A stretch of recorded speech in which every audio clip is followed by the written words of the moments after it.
father's secret is never named, its silence doesn't fade. It resonates across generations, shaping lives in ways both seen and unseen. How do we live with the echoes of what was never spoken, but always known? Welcome to the Heritage of Hush podcast. Today's episode is on intergenerational patterns of paternal secrets. I'm Wanda Williams-Bailey, your host. And I'm Dr. Victoria Shedrick, aka Dr. V, your co-host. Thank you for joining me, Dr. V. I'm excited to have you take part in what I call a passion project. How are you doing? Wanda, I'm doing great, and I am absolutely delighted to be a part of this project, the Heritage of Hush podcast. Dr. V is a respected licensed mental health professional and a clinical consultant, specializing in trauma and healing. Her work touches the raw spaces in our stories, guiding people from silent suffering to hope. Dr. V, please share more about your background. I'll be happy to, Wanda. In addition to being a licensed mental health therapist, I'm also a writer, educator, and healer with more than 20 years of experience. I've compassionately guided individuals and families through trauma, identity exploration, and personal growth. I'm devoted to supporting those who carry silent childhood wounds, stories never spoken, yet heavy enough to shape generations. My commitment for this project, as well as my work, is deeply personal. It's woven from both my professional knowledge and my own journey as a Black woman who knows firsthand the weight of secrets, cultural silence, and also generational pain. Believe that we need to address the harsh realities that our communities face, the silent aftermath of trauma, broken relationships, domestic violence, and the unique challenges within Black families. I believe true healings begins in the brave act of breaking silence, allowing truth, however painful, to bring new light. Thank you. Before we begin, I want to gently warn our listeners today's conversation will touch on sensitive secrets. We do so with care and compassion, hoping that these truths offer comfort and connection, not isolation.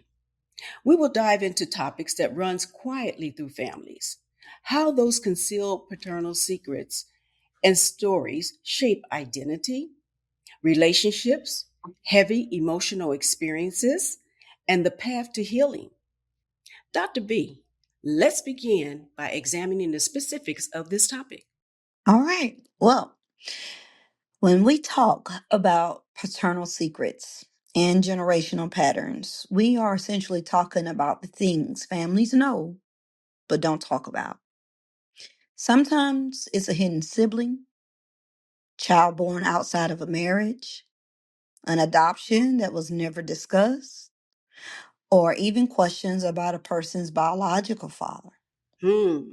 Yeah. Other times it's a family history that was intentionally kept quiet because of shame, fear, stigma, or even a desire to protect the family's image.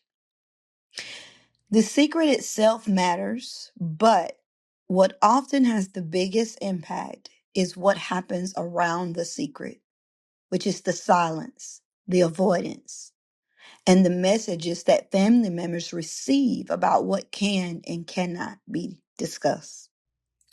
So, on that note, is it more than just simply keeping a secret? What I am hearing is about the ripple effects of behaviors. Is that correct? Well, absolutely. Children are inherently perceptive, even when no one tells them what's happening. They often sense that something is off. They learn very quickly which topics are safe to discuss and which ones make people uncomfortable. Over time, those unspoken rules become part of the family culture. No one sits down and explains this, right? But everyone somehow just knows. And that's how patterns get passed from one generation to the next. Okay, Dr. V, I have a question. hmm If the paternal father's secret is of a different race, and is never present in the household, would those patterns still be relevant? Absolutely. In many cases, the absence becomes part of the story. So, a father doesn't have to be physically present to influence family dynamics. Sometimes children grow up trying to make sense of questions that were never answered. And they start to step into roles that they were never meant to carry, whether that's caretaker role, being the protector of the family, peacemaker, or start becoming the emotional support for the present parent. When important truths remain unspoken, families often start to organize themselves around that silence, even if the person at the center of the story isn't there. Okay.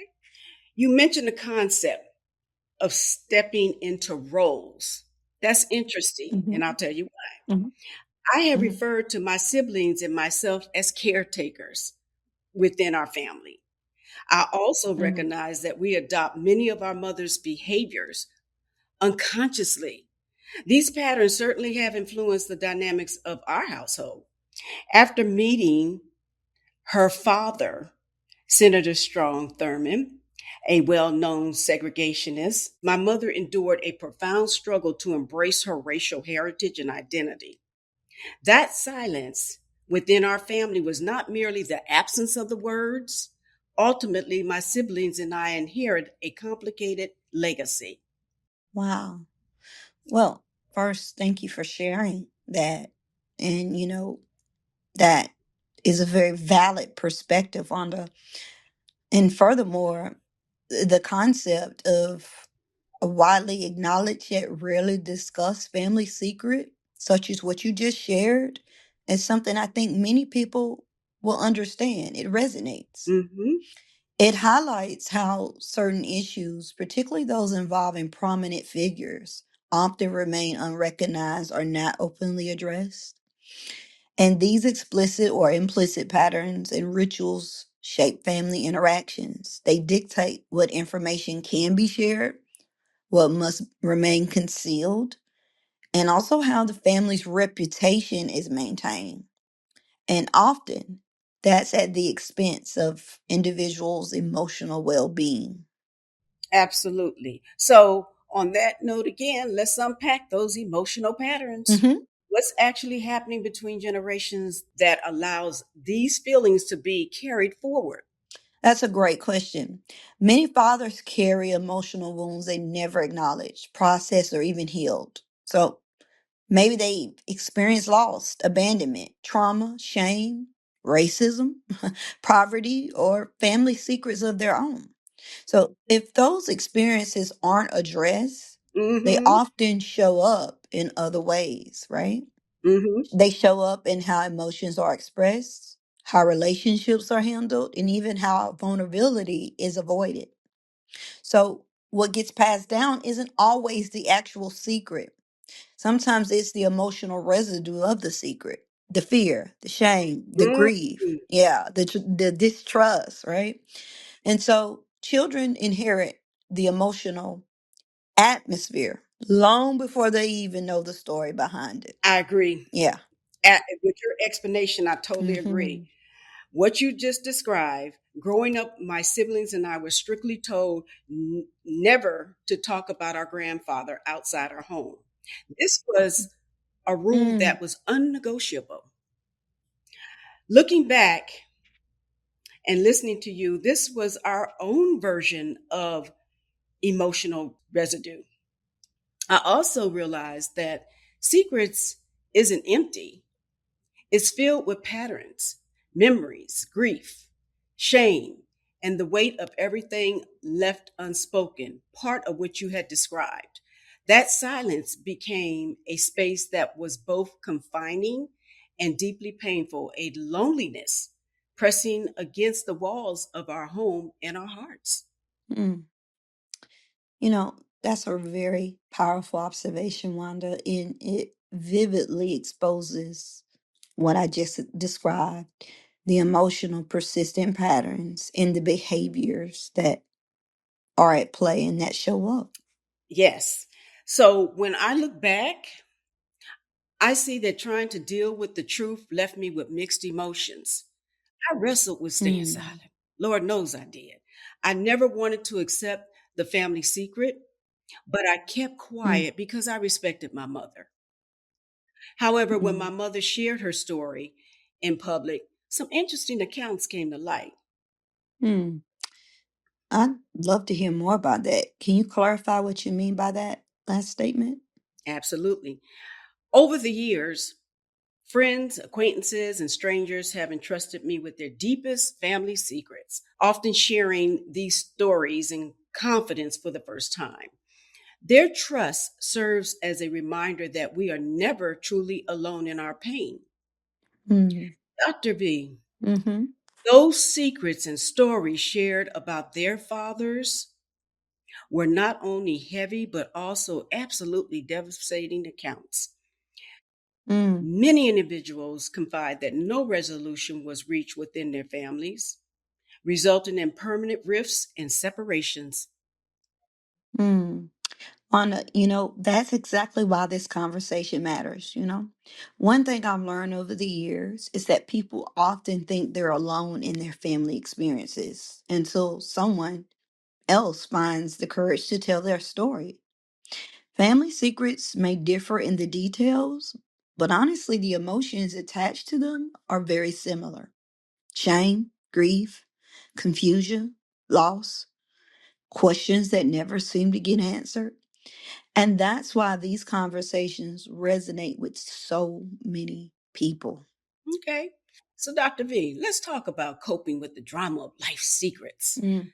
How does it function within a family context? Well, when people are carrying emotional pain, they often find ways to try to survive it. Some people become silent, Mm-hmm. some become caretakers, as I mentioned earlier, Mm-hmm. some stay busy, others will just avoid. And sometimes you'll have people that will disconnect emotionally. For example, a parent who never talks about painful experiences may believe they're protecting their children, but in reality, the silence often teaches children that difficult emotions shouldn't be expressed, but avoided. So, what starts as a form of protection eventually becomes a barrier to their own healing. And that's one of the reasons we talk about intergenerational trauma. Families pass down not only their wounds, but also the ways that they learn to cope with those wounds. Interesting. And thank you. Could you share an example of a significant clinical moment during a patient's consultation where the outcome involved the revelation of secrets or reoccurring patterns? Hmm. Well, without sharing identifying information, here's what I'll say. Okay. In general, what I often see in therapy is people coming in believing something is wrong with them. Yeah. Mm-hmm. They may struggle with relationships, trust issues, anxiety, people pleasing, or feelings of just not belonging. And they, for the most part, had probably spent years thinking the problem started with them. But as we start unpacking and exploring their family history, we often discover they're responding to a story they never fully understood. Sometimes they're missing pieces. There are things that no one talked about, and there are painful experiences that were never acknowledged. And so, what I love about my work, one of the most powerful moments in therapy is when a person achieves what I call an aha moment. It's when they realize, I wait got a minute. Yeah, it's like, wait a minute. you. Yeah. This didn't start with me. They realize that it didn't start with them.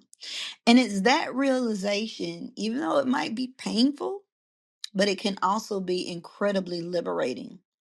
Because, see, once you start to understand the pattern, you're able to then, you have the opportunity to break it. Thank you. I appreciate you providing us with that important information. As we continue to talk about intergenerational paternal secrets and patterns, are there differences in how Mm, men and women that's experience a them? I'm really great curious to know about question. this. So men and women may experience these family secrets differently, but a lot of that has to do with how we are actually socialized, just in general in society. So men are taught to suppress emotion, Hmm. handle problems on their own, right? Yep. Avoid Hmm. appearing vulnerable. Hmm. Women, Hmm. on the contrary, are often encouraged to focus on relationships, caregiving, maintaining family connections. And because of that, the impact of a family secret is going to show up differently. Some may withdraw, become Hmm. caretakers, as we talked about earlier, struggle with trust, or become hyper independent. But Hmm. it's important to remember this, male or female, and these are general patterns, not rules. So every person's experience is unique. Interesting account. That's what I wanted to hear. Building on that, how do cultural narratives about fatherhood and masculinity maintain secrecy? Another one, right? Yeah. Well, here's the thing, Wanda. Many men were taught that strength means being silent. Yeah. That being vulnerable is weakness. That asking for help is a weakness. And that even admitting mistakes is a weakness. And when those messages are passed down, secrecy can become a way of protecting an image. Dare I say, even ego, rather than actually addressing the truth. Hmm. So, unfortunately, what protects the image, it doesn't protect the family. And sometimes the very thing people are trying to avoid talking about becomes the exact thing that causes the most pain. Hmm. Yeah. Dr. V, I heard about myth making. Could you explain that? I think I know what you're referring to. Here's the thing. When important truths are hidden, families often create their own explanations to fill the gaps. And Hmm. so over time, those explanations can become, as you just stated, family myths. Hmm. And these are the stories that everyone accepts as truth, even though it's probably incomplete or and oftentimes inaccurate. So let me get this. The myth acts like a substitute for the secret. Is that what Exactly. you're saying? Hmm. Hmm. Exactly. So instead of talking about the actual event, families may say things like, oh, well, that's just how our family is. Or even create narratives about individuals like, your grandfather was a hero. He never made any mistakes. And these kind of narratives help protect the family from pain, shame, or conflict. Or at least that's the intention. Hmm. So what happens when those myths are passed down to the next generation? What happened? Yeah, once again, children inherit not only the story, but they also inherit the emotional weight behind it. And so, what essentially happens is they start to feel pressure to live up to the myth or carry fears that they really don't fully understand. And so, the secret remains hidden, but the effects, they just continue. Okay. The truth about who we are seems to shift, doesn't it? Definitely. And I want to say this, it is profoundly disorienting when an individual comes to understand their identity and their origins, but later learn or have a transformation where they learn, for instance, that their biological father is not who they believed, or they discover that perhaps they've been adopted. Well, That's well, yeah, that's profoundly disorienting. now that's an interesting statement that you just made because what comes to mind is thought provoking and or I should say Your comment is thought provoking and brings to mind Kerry Washington. Mm. In her memoir, Mm-hmm. Thicker Than Water, Kerry reveals she was conceived with the help of a sperm donor. Yes. In her scenario, the paternal father's secret was protected for obvious reasons. I believe her parents made this decision out of love and a deep desire to become parents. I agree. And sometimes the intentions are loving, but the outcome is still difficult, right? And so discovering a new truth about your origins can shake your sense of self, stir up emotions ranging from confusion to anger. So it's not uncommon to wonder, who am I? Hmm. That's the question you'll be left with. And then you'll start trying to rebuild some sense of identity. And that takes time. For sure. Let's shift to alternative healings. Hmm. What does healing look like when a family has this intergenerational legacy of paternal secrets? Well, in short, healing starts with truth.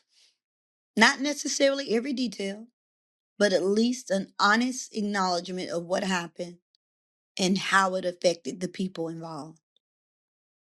Healing may also involve grief. It may involve anger, forgiveness, and sometimes it involves accepting that certain answers may never come. One thing really want your listeners to hear is that healing does not always require reconciliation. Understandable. Yeah, and we're seeing that more and more. Hmm. People are making the difficult decision to create distance from family members because they've come to realize that they can't continue to live inside their dysfunction. Hmm. And that doesn't mean that they don't love their family. It doesn't mean they're bitter. Sometimes it simply means they're choosing their own emotional well being and also trying to break the pattern. Healing may also look like having difficult conversations, setting boundaries. It may also look like, of course, seeking therapy. And sometimes healing means creating healthier patterns for yourself and for your children, Hmm. future generations. So even when other family members aren't ready or willing to do the work, you yourself can choose to heal. You don't have to force others to heal, but you can choose it for yourself. Absolutely. I totally agree with that. Um, so, my next, what I'm looking at, and I'll just say it, you were talking about apologies with accountability. That's critical. Could you please explain that? Well, I think people need to understand that a meaningful apology has to come with an acknowledgement, acknowledging the specific harm, taking responsibility without excuses, expressing genuine remorse, and it should also offer concrete amends. That means behavior change that can be observed. So let's say, for example, Hmm. this I would consider this to be an apology. Wanda, Hmm. Wanda, I'm sorry I prevented you from receiving mom's letters about the secret, which I now realize hurt you deeply. I am so sorry for my actions, Hmm. and I'm committed to being honest with you moving forward. That's an apology. Well, thank you for the clarity. Now, what role does narrative therapy play in the healing of intergenerational paternal secrecy? Okay, you using good therapy words here. Narrative therapy. Listen, I think narrative therapy, and it's something I utilize quite a bit with my clients. I love it because it helps people to externalize the problem, separating person from problem, and helps them to really come to a place where they can identify themselves in a different way and not just view themselves as, quote, broken one. It helps to reconstruct family stories. It helps to for them to add neglected perspectives and reframe some of the myths that have been told. Clients are able to write their own counter narratives. So, although secrecy may have shaped their childhood, they Mm-hmm. realize it doesn't have to define them or define even how they parent their own children. And so these rewritten narratives support behavioral change. Essentially, what I'm talking about is just journaling and creating your own story. Hmm. Well, speaking of which, I currently agree with the part about writing because journaling is a powerful tool for emotional and physical well being. So I would say before we close, what final practices would you give to listeners who want to begin healing?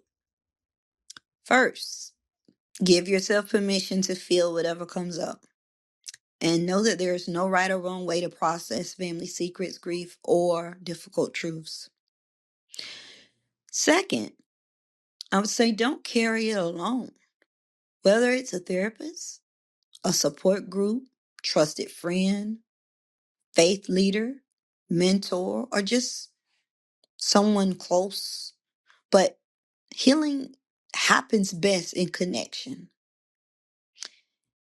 And finally, I think the last thing I'll tell your listeners is to have compassion for themselves in the process. Mhm. Because breaking generational patterns is difficult work.